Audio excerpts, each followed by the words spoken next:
Matagal nang naglalaro, no? If may ask, ilang years na kayo naglalaro ng sport nyo? Sir, national team po ako since 2013.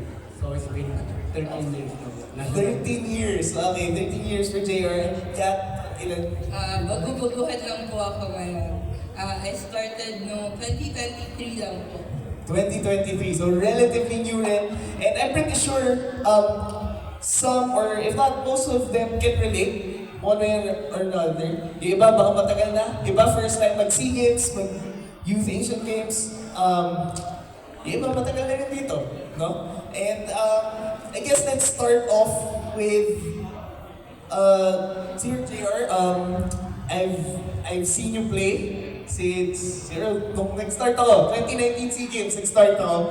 But what's one moment in your career that made you feel most proud to represent the Philippines? Thank you, sir. For me, sir, super proud ako sa self ko nung, syempre, every athlete, sir, team na makapag-represent ng kanya-kanyang sports nila sa international stage.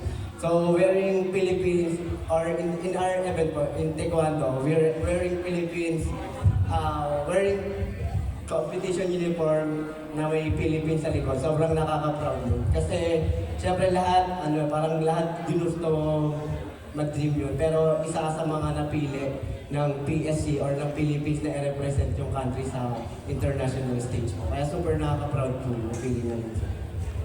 Oh, yeah. So, honestly, yeah, tama yun. I agree with it. Representing Philippines pa lang, it's already a privilege, no? This, parang bonus na lang siguro yung medal for you. Yeah. So, ikaw, Doc Kat, how did you find out about the sport? And did you ever dream of actually being part of the Philippine team when you started? Actually, hindi po talaga ako dapat mag sa sports. Pero, nandito na ako ngayon and honestly, hindi ko akalain that I would be able to represent the Philippines. I was given the chance nung October and sobrang malaki yung pressure talaga. But at the same time, nakakataba talaga ng puso na